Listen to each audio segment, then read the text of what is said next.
Welcome to the Be Real podcast with your hosts, Bobby Maximus and Joe Cebula. And in the last episode, we were talking about how to lose body fat if you're over 40 years old. And again, I said this in the first episode, or the first part of the series, if you will. Don't tune out if you're under 40. This information still applies to you.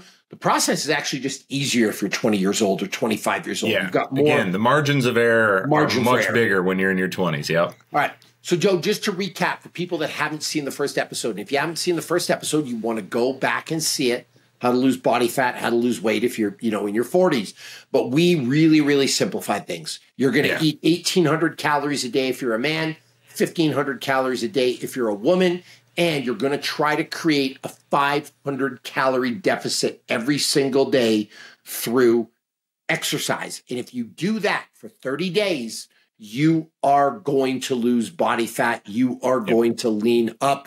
You're going to make some kind of transformation. And the bigger deficit you can create, the better. If you can create a 750-calorie deficit a day, a 1,000-calorie deficit a day, it's just going to happen that much faster. And we specifically told you, you're not going to pay attention to macros. You're not going to worry what you're doing for an exercise program yet. You're just going to learn to be consistent for 30 days straight. But there are ways to make this process easier. There are ways to make this process more effective, if you will, Joe. And so the first thing I want you to talk about is, what should your macros be? Because now that we've done this for 30 days, we've proven we can, eat 1,800 calories a day or 1,500 calories a day.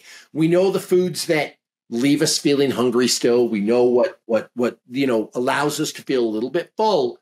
What would you suggest for macros for a person? So my suggestion is very simple, and this is it goes into a lot more depth than I'm actually going to go into here, but I'll explain some of the highlights of it. But I recommend that you prioritize your protein. And we know that high-level athletes, high-level weightlifters require about a gram of protein per pound of body weight. All right. Okay.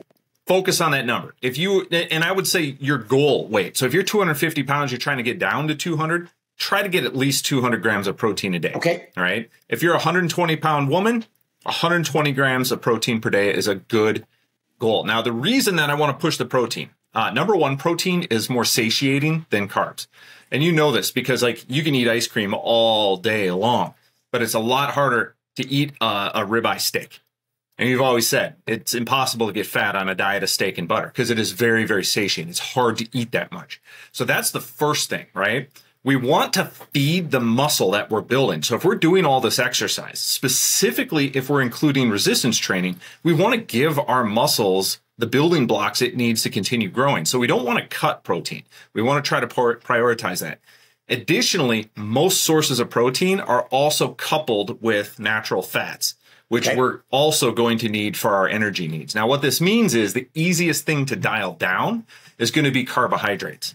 And I don't want to say carbs are bad. I'm just saying it's a lot easier to go on sort of a low carbohydrate diet and adjust that dial for your exercise needs than it is to try to cut fat, than it is to try to cut protein and still maintain muscle mass.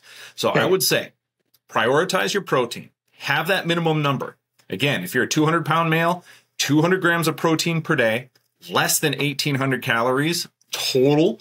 So you're above the protein limit, below the calorie limit, and then drive as much of a deficit as you can tolerate through exercise. Okay, so let me ask you a question, Joe. A couple of things that are going to come up, right?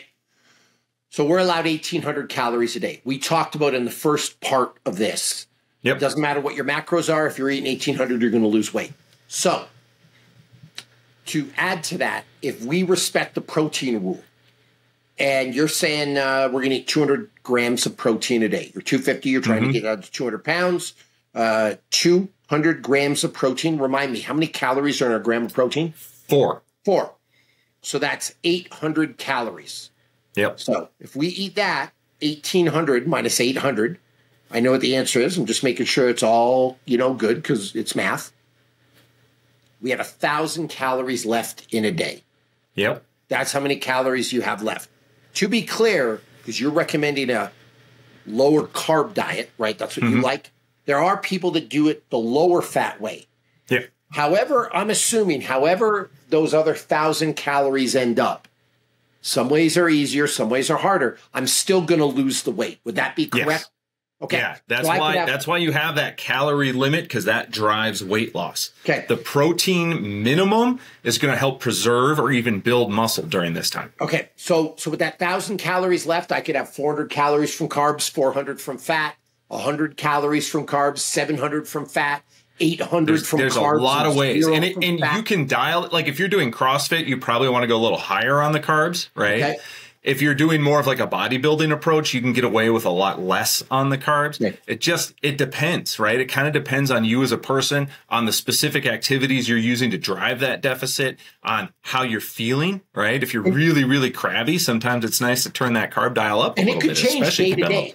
It doesn't have to be the same every day, but the protein is the constant. The protein is the thing that you have to count that first. You have to hit that every single day. And for the reasons you said, you're going to help build muscle, which is important. You're going to preserve your muscle mass, which is important. And it's going to help keep you more full. It's going to help keep you satiated, which is going to keep you from making some bad decisions or breaking or falling face first off the discipline train. Yeah, exactly. Is that fair? Yep. All right. So that's the first thing. The second thing is we're only talking about weight loss right now. And if you want to lose weight, you could theoretically get your 1,800 calories a day from McDonald's. Yep. But we haven't spoken about health. And health is going to be important. Your heart health, your inflammation, your blood markers, if you will, your triglycerides, all of those things. So the next step is we need you to get off processed food. Yeah, and this really, it's as much about the hyperpalatability of processed foods. Like it's hard to eat a set amount and say no. That's the old, what was it, Pringles? You used to have thing. I bet you can't eat just one, right? Like goddamn right, you can't. Okay, but the other thing is, and this is really key to what you're speaking of, it's the nutrient density.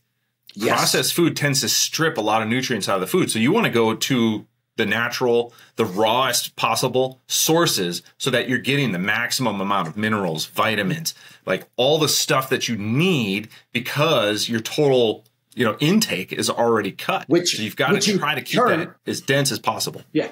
Which in turn, the more nutrient dense the food, the more minerals and vitamins and things like that you're getting, the more energy you're going to have, the harder you're going to work out, the greater deficit you can create, the better you're going to feel about yourself, the better you're going to look. Like there's a whole bunch of runoff effects.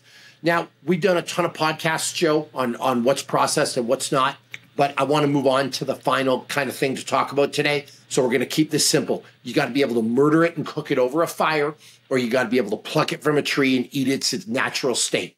So if you're wondering, can I eat this? Can I have pizza? There's no pizza tree. The answer is no. Can I have bread? There's no bread tree. The answer is no.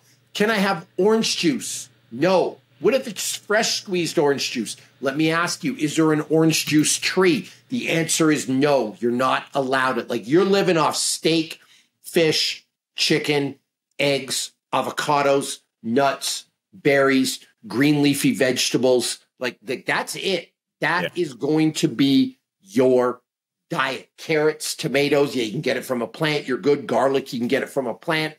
Have at it. So if we can do that, we are golden. And now for the third thing we want to talk about, Joe, we want to talk a little bit about exercise, because exercise is going to be important. And if you really, really want to lose body fat, there's going to be two things I want you to incorporate. One is low and slow cardio. You can almost walk forever. You can spin on a bike forever, and it's high reward for little cost. You can go in and do a CrossFit workout that's 5 minutes long and absolutely smash yourself. But the calorie burn's not that high because it's only a 5-minute workout. Like how many calories would you burn doing Fran, Joe? Even if you set the world record, maybe 100. Like it's not going to be the bang for your buck. So I want you walking. I want you with those 10,000 steps. I want you doing your 12-3-30 cardio. You hop on a treadmill. It's incline 12, speed 3 for 30 minutes. Like, I want you to get a decent calorie burn from low, slow cardio. And no matter how bad you feel, no matter how the recovery on that is nothing, right? Like, you don't need 3 days to recover from an hour-long walk, but you might need 3 days to recover from a 5-minute CrossFit workout. So you've got to balance that out a little bit. And Joe, what I was about to say was, no matter how bad you are, like, you call me on your worst day, Bobby, I'm dragging, I was up all night, I'm miserable, you can still handle going for a walk. Yeah. Like, that's just the reality. So that's the first thing you're going to incorporate. I would love to see that every day, frankly. Like, there's nothing wrong with doing low, slow cardio every day when you wake up, every day for lunch, every day before you go to bed, go for a walk with your spouse or your partner. Like, you almost can't do too much of that, right? So you can do as much of this as you want.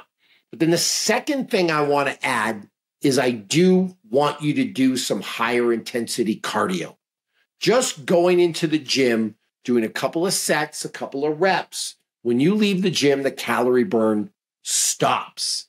If you do some real, genuine, high-intensity work, your body's burning hot for hours afterwards. Like, your metabolic rate, if you will, is going to be spiked. So one of the tricks that I've used with actors to get the movie ready is a mixture of this low, slow cardio, strength training, but then also this high-intensity stuff that's going to have them burning hot for hours after they leave the gym. Well, and there's a reward to that too. Immediately, you feel like you did something. Yep. If you're just going for walks, you're like, I ain't really doing that much. But you do a high intensity, like, interval workout, like, you feel like you did something. Yep. Like, you're euphoric at the end of it. Yeah, so you could alternate days. You could do Monday high intensity, Tuesday low and slow, Wednesday high intensity. You could do high intensity almost every day.